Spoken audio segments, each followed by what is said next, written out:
Our next speaker is Jennifer Bay, a fellow at Brookings Institute based in Washington, D.C. Brookings is a not-for-profit public policy organization whose mission is to conduct high-quality, independent research and use that research to provide innovative and practical solutions to address today's challenges, both in the U.S. and abroad. Brookings is constantly ranked as one of the most influential, most quoted, and most trusted think tanks in the United States. Please let's give a warm welcome to Jennifer.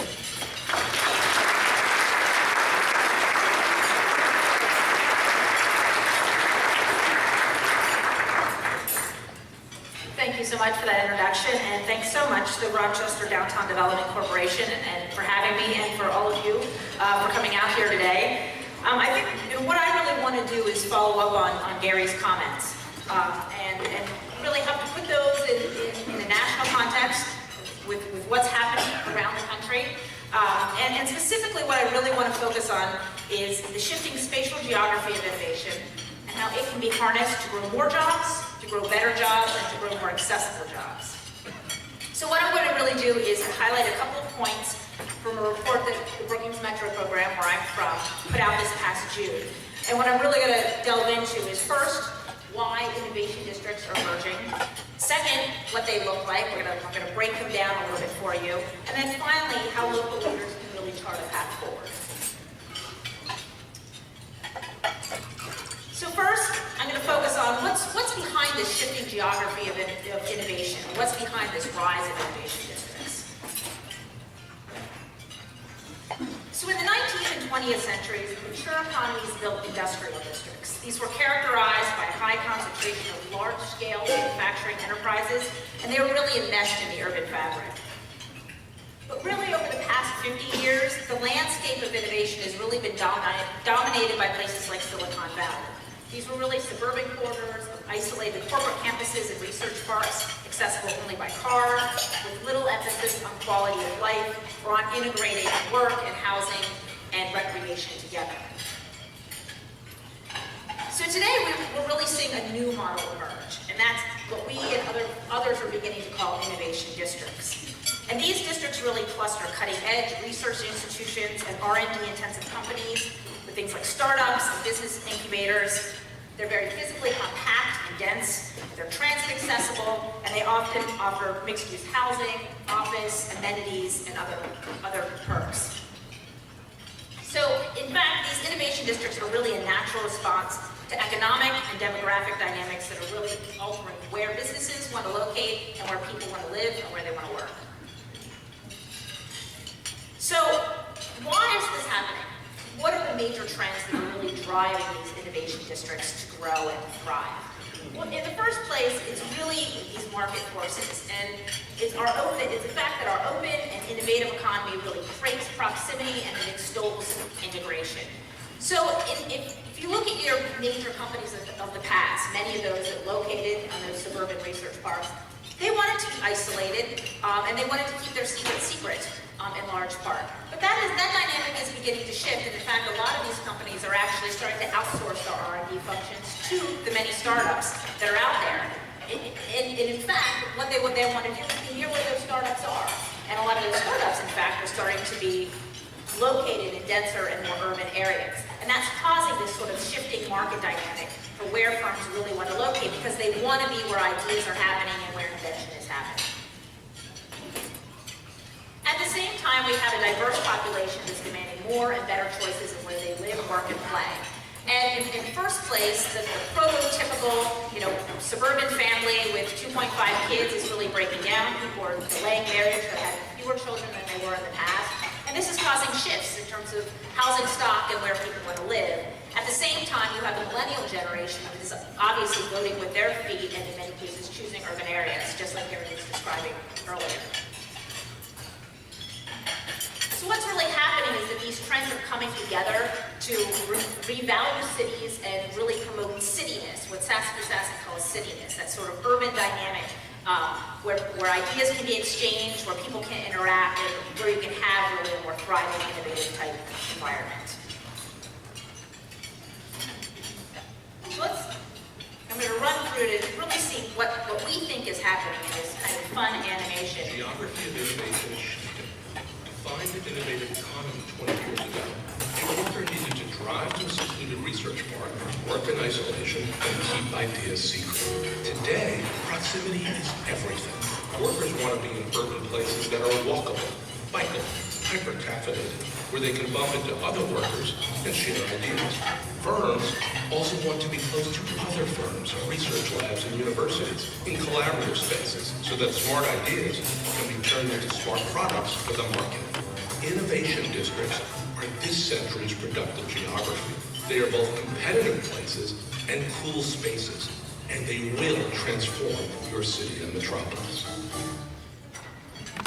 So that's sort of a fun way to really capture what's happening, narrated by my boss, Bruce Katz. So innovation districts. This is the way we're defining innovation districts. They're geographic areas where anchor institutions and companies cluster and connect with small firms, startup business incubators. And again, they're physically compact, transit accessible, technically wired, and offer mixed-use housing, office, and retail. So why are innovation districts important? I think this is when we talk about what's the value of these places. I mean, obviously they have a value to the people who choose to live there and to the firms that choose to locate there.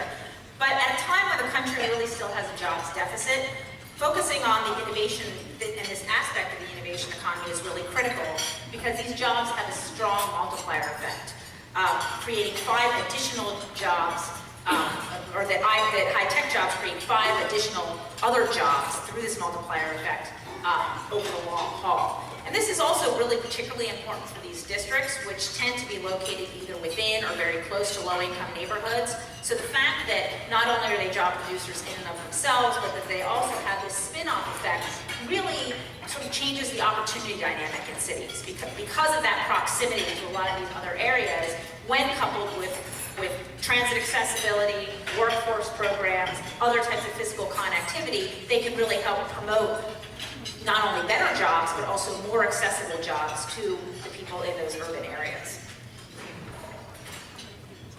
So what I want to do is really here is just show what are the kind of different innovation district models that we've really been seeing around the country. And they really break down into 3 predominant models. In the first part of the United States, we're really seeing a lot of these districts arise in what we refer to as anchor plus areas. These are really districts that are emerging near universities and hospital systems in the downtowns and midtowns of cities, St. Louis, Cambridge, Philadelphia, and certainly in places here in Rochester in your downtown area. The second major area is what we've really referred to as these reimagined urban areas. And these are really found predominantly in higher rent type cities like Boston, Brooklyn, Seattle, and former industrial areas that are near downtown that also have some accessibility to transit and that usually boast of historic building stock. So this is really areas that they're really focusing on revitalizing through trying to build an innovation economy. And then the third really major place where we're starting to see this emerge is in science parks. And I think in some ways this actually validates this more than even the other 2 models, in that you see places where you have your traditional science parks that are located outside the urban core, but even the leaders of those parks are realizing that that model hasn't been working as well for them anymore. So the Research Triangle Park area is a great example of this, where you have a very successful research park, one of the nation's largest research parks, located in the suburban area. And even they have gone back and said, this model isn't quite working as well as it used to be. We need to rethink our environment. And in fact, they've drafted a master plan to actually try to, in some ways, urbanize an area in a very authentic kind of manner that works for them, works for their geography, in a way that it never really was urban before, because they're recognizing that if they want to compete with areas like Raleigh and with areas like Durham, as well as areas around the country, they really need to rethink what their physical patterns are, or what that geography of innovation really should look like. Okay, so now what I want to do is really kind of look within the districts and really kind of break them apart a little bit. So given the vast distinctions we have in regional economies, the form and function of innovation districts, as you can imagine, really differs across the U.S. Yet all of them contain examples of economic, physical, and networking assets. And it's really when these assets come together and they combine with the risk-taking culture that they create an innovation ecosystem, this sort of synergistic relationship between people and firms and plays that facilitate idea generation and accelerates commercialization. So you can see this coming together in this innovation ecosystem. So first I want to talk a little bit about economic assets and what they really mean. Economic assets really drive an innovation environment. In many places they start with anchor institutions, such as Drexel, which happens to be pictured here, which really attract large-scale research grants, and they provide a platform for commercialization and concentrate skilled workers and students. And then these anchors attract the tech-driven industries that are most likely to be found in innovation districts, such as high-value research-oriented firms that excel in things like applied engineering or in life sciences. One notable example is Cofactor Genomics. This is a life science firm that some workers are pictured here in the Cortex district in St. Louis.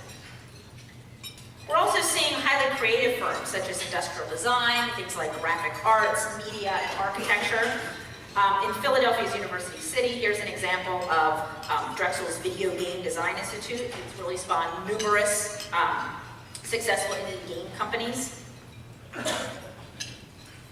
And then finally, we see highly specialized and small batch manufacturing companies, like Artaic, which is a startup that's based in the Boston Innovation District. I actually had a chance to see this in-person work. This is RDDC. It's actually a robotic mosaic making arm that makes these very large-scale mosaic installations. So you had a very highly artistic kind of process that used to have to be done by hand. And for smaller scale things, it is. It's a high, you have artisans still located in this country and around the world that do this for smaller type of pieces. But this robot enables this to be large scale for things like hotels or convention centers or other things. So it's really kind of a neat thing if you ever happen to get to be up in Boston and get a chance to see it.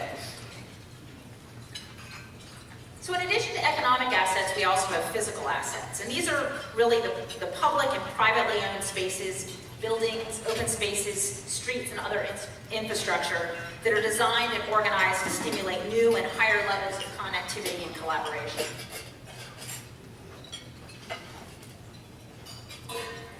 So first of all, these public assets can really exist in the public realm. These are things like parks and plazas and streets that become locales of energy and a lot of different types of activities. So these are where streets can really be transformed into livable public spaces, encouraging those kind of spontaneous interactions that you need, whether in Barcelona, which is pictured here, Detroit, or Eindhoven, which is the last picture here in the Netherlands. But in addition to being in the public realm, they can also be private spaces and in privately owned buildings that really stimulate innovation in new and creative ways. So new office developments, here's an example of a shared lab space in St. Louis's Cortex district, really allow inventors to focus on perfecting their science rather than having to make those really substantial capital expenditures and assuming those risks just to basically get up and running and even off the ground. You can have physical assets that are more like meeting places. Here's an example of Boston's District Hall, which is really a hub for the district's innovation community, hosting things like events and meetups, workshops, networking sessions, and other things. And it's really a space that allows a lot of flexibility. The doors are always open. People can walk in at any time. I've been there several times, actually, since it opened. And it's really an interesting space to see how it's worked. They built it, and it was a bit of a risky venture. I think they didn't know quite what was going to come out of it. But in fact, I think it's really even exceeded their expectations insofar as it's a building that's actually used by people both beyond the Innovation District boundaries, but particularly the folks who live and work within the Innovation District. So the people can come in, they can have ad hoc meetings, they can grab a cup of coffee, they can go to a restaurant there, they can schedule larger convenings, you can move walls, you can write on the walls, and it's really a very innovative example of a collaborative space that people can just use in a very public way, the same way you might use a library, for example, only you don't have to be quiet there. And the last real kind of physical asset is sort of these broader kind of infrastructure assets that can really help knit the district together and really tie it to the broader metropolitan area. So this is the Stockholm's planned life sciences district, which really envisions, you can see it here in 2010 and then in 2025, where they envision actually building over the highway and the rail depot to try to reconnect an urban fabric that had really been broken up. So again, when we talk about physical assets, we're really seeing this at various scales, and it's really about how those physical assets work with and mesh with the economic assets that you really start to see this synergy starting to happen, particularly then when you bring in the networking assets. This is really this third asset type. And the networking assets are really how you foster the relationships between individuals and firms and institutions so that you can both generate and really sharpen the advancement of ideas. So here's an example. We sort of have broken this down into two different kinds of networking. The first really is about strong ties, how you have this sort of opportunities and events that really bring people together. In this case, this is in Eindhoven, where they really bring this group of tech regulars who are all working really in the same technology fields. They know each other well. They can come together on a regular basis to really share ideas and have that kind of exchange. And then you kind of have your networking that's more weak ties.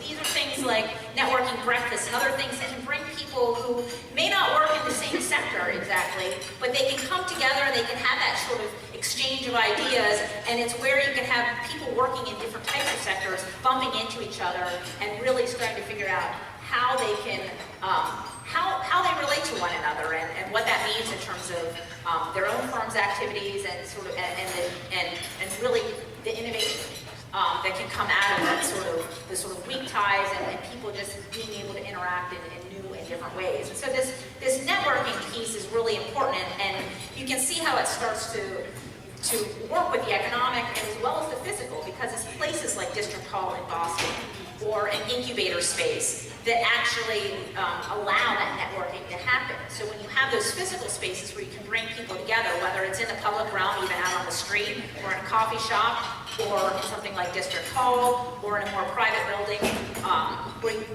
then you sort of overlay that often with programming and events that can work to bring people together. You can see how all this knits together again to create that innovation ecosystem.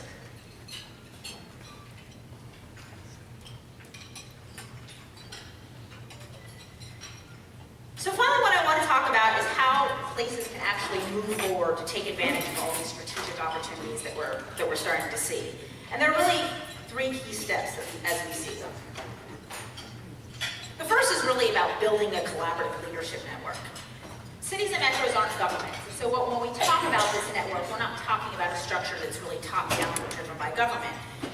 When we look at a metropolitan network or even a city network, what we're really talking about is that composition of leaders that are from the public sector, the private sector, the civic sector, who really can come together and cooperate on the design and the delivery and the marketing and even the governance in some cases of these districts. So it's really a far more networked kind of model than a top-down kind of government. And the fact of the matter is not all these networks are going to look the same. When we look around the country at where we see these sort of burgeoning, emerging, or even those that are already a little further along the trajectory that are really developing innovation districts, we're seeing that this network can look very different in different types of places. So if you look at what happened in Boston when they designated their innovation district, this actually came from the mayor, who really catalyzed it by, Boston's obviously a pretty strong market economy. They have innovation in abundance. They had the land around their seaport area. There were already some major assets, including had the Big Dig and then the Silver Line that came in. And he really saw this as an opportunity to say, hey, Kendall Square over in Cambridge is getting expensive. There's an opportunity here to try to catalyze this. And so he declared an innovation district and had a couple big wins. But in many ways, it was sort of an organic process that grew up from that. And they've seen a tremendous amount of firm and job growth in that district over the past several years. Looks very different in a place like Philadelphia, in the University City area, which is really their burgeoning innovation district area. The University City Science Center, which is actually the country's oldest urban research park, sort of is a hub of a broader network. So they have member institutions, including places like Penn and Drexel and the major medical institutions, as well as many others, that are actually members of UC Science Center. So while each of these universities are doing their own innovative activities and they have a lot of their own efforts going on, the UC Science Center also can serve as that hub of that network and try to collect a lot of those activities and have sort of a broad vision for the area that everybody can sort of be collaborating on at the same time. And then finally, you have something like you see in the Raleigh-Durham and the Research Triangle Park, where it's really driven by one organization, in this case, the RTP Foundation. As I mentioned earlier, they've drafted a strategic plan to really re-envision what the RTP looks like. And it's been the foundation that's been the driver of those efforts, and certainly many other people have a hand in it, and they're the hub of that network, but it's being driven by a foundation. And I think if you look around the country, you'll see similar models where you have leadership that's coming from many different directions, whether it's from government, whether it's from a university or an anchor, whether it's from a foundation, or whether it's from another type of nonprofit or civic group, like a downtown group, like another type of civic organization that really has that ability to pull people together to collaborate around a common vision and strategy for an area. So the next thing leaders really need to do after they sort of bring their network together is to really set the vision for what they want their place to be. Now, as I said from the beginning, when we're seeing these innovation districts around the country and even around the world, and as we've been observing them, they're really largely driven by market forces. They're driven by these the economic forces that I discussed, what firms want. They're being driven by some of these major demographic forces. But at the same time, you're also seeing some intentionality that's helping to try to pull these efforts together. And oftentimes that's just taking these disparate groups, trying to set a common vision that they can all be working around, and then also trying to have some strategy for where they want to be and where they want to go in the future. And part of this is around, my boss likes to quote Dolly Parton, where it's really about knowing who you are and doing it on purpose. But in order to do that, the first step really is about knowing who you are. So, by way of example, one of the things that we've started to do is try to get at this a little bit to understand, well, if you're going to look within innovation districts and try to really understand their dynamics and kind of do an audit of their assets, how would you go about doing this? So we started to play this out with mass economics up in Cambridge, for Philadelphia and a few other cities. So I just want to go through this to sort of show the kind of information that places, I think, want to gather and want to understand about themselves in order to understand what their unique opportunities and challenges are. So this is Philly. It's the University City area. It's about 3.4 square miles. Only less than 2% of the city's land area. Philly's obviously a pretty big place. So first what we did is we broke it down: economic assets, physical assets, networking assets. So this just shows you employment by firm size. So we can see here that, in Philly's case, it's pretty dominated by large-scale employers. So that's telling. It gives you an understanding of what's there, in terms of your firms. And then we also looked at things like anchor institution employment. In this case, Philly has very high employment that's really coming off their anchor institutions, particularly relative to other places. Here it's Kendall Square, the Detroit Innovation District, and Texas Medical Center. And then we have a statistic here on research and development share. So basically what we're just trying to get at here is to just understand what the dynamics of this particular district are, and how, in some ways, they compare to other districts as well, so people can know what their relative strengths and weaknesses are. You look at some of their physical assets.